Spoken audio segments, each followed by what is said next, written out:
Hello, this is Donna with Sparrowstudios7, bringing to you I Read and I Learn Genesis 22 Commentary Part 2.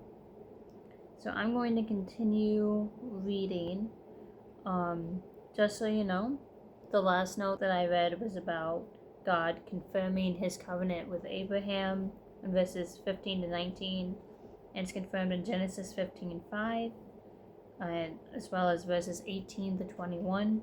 Genesis 17, 3 through 8, Genesis 26, verse 4, Genesis 32, verse 12, and Genesis 13, verse 16, and 28, verse 14. But the note for Genesis 22:16 reads this, because we're moving right along.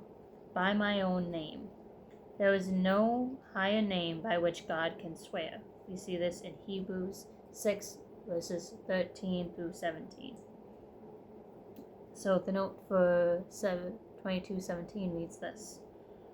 Joshua and Old Testament Israel partially fulfilled the promise that Abraham's descendants would conquer the cities, literally take possession of the gates of God's enemies. This will be fulfilled fully by the church. We see this in Matthew 16:18, and the note with it.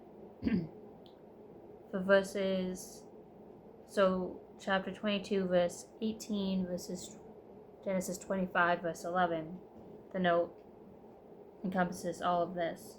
It says, Abraham passed the test of faith from this point. His task was to pass the covenant blessings to Isaac. He purchased a burial plot, we'll see that tomorrow in chapter 23, acquired a wife for Isaac, we'll learn about her in chapter 24, and distributed his property in chapter 25, verses 1 through 11.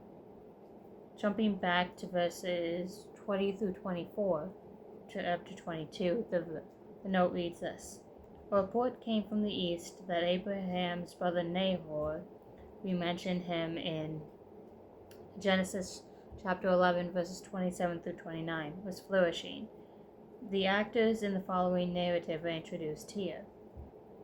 For verse 20, Milcah, Nahor's wife, was also his niece. We see this mentioned in 11:29. 22:21, Uz might have been Job's forefather. We see mentioned in Job 1:1.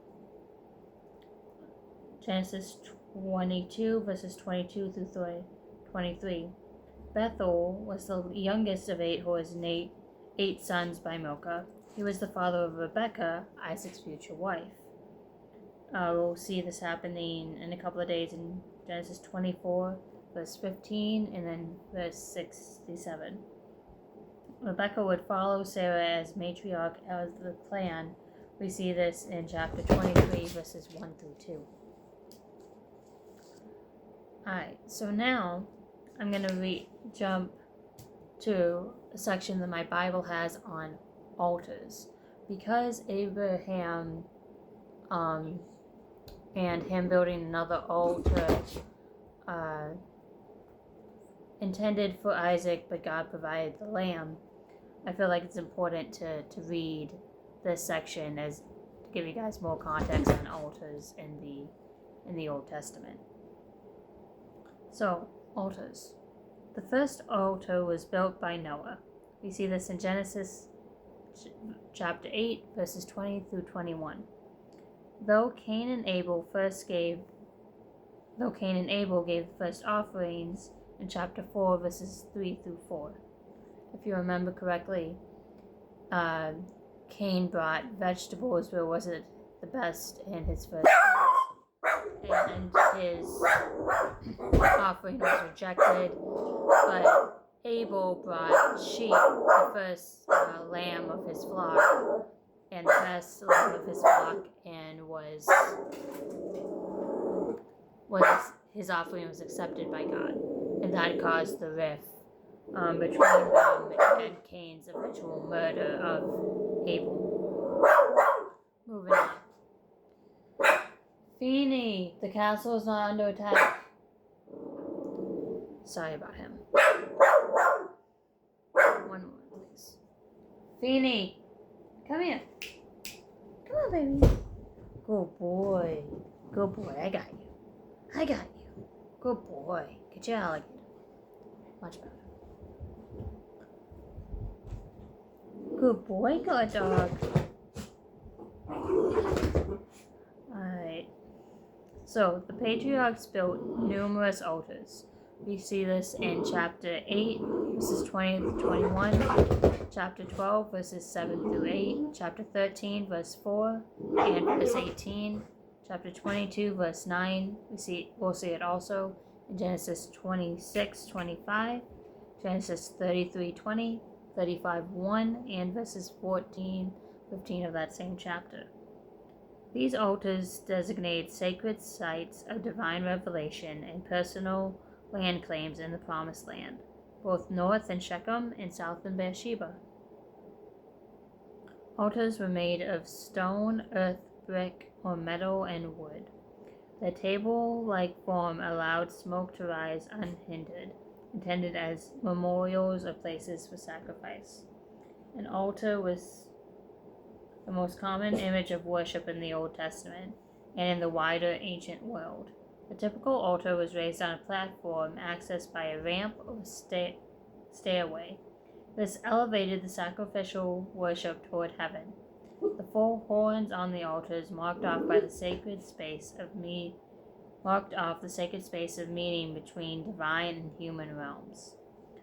Through sacrifice and burning, the offering is transferred from the visible to the invisible world. Jesus unites the various aspects of altar imagery in himself as high priest, sacrificial lamb, and altar. We see this in Hebrews 4, verses 14 through 15, chapter 7, verse 24, and verse 27, chapter Hebrews 9, 14, and verse 26 as well of chapter 9, chapter 10:10, chapter 13, verse 10, and verse 12, chapter 13. Jesus anticipated his own sacrifice in reference to the blood of the martyrs that he mentions in Matthew 23, verse 35, and Luke 11:51.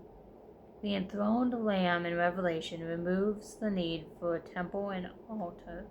We see this happening in Revelation 21:22.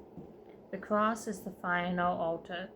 Jesus' death is the new covenant memorial, and his body is a place of sanctuary. We see this mentioned in Hebrews 13:10.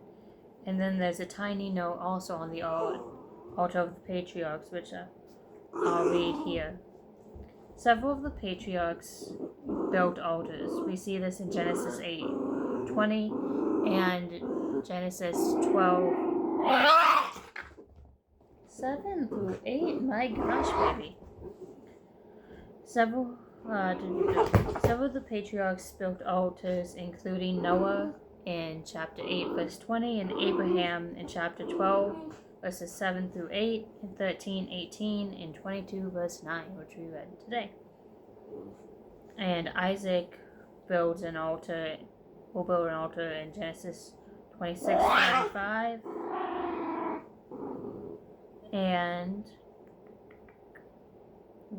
and Jacob will do it in Genesis 33:20 and Genesis 35:7. These altars were probably made of piles of uncut stone, as God later instructed Israel in Exodus 20:25, Deuteronomy 27:5 through 6, and also in Joshua 8:30 through 31.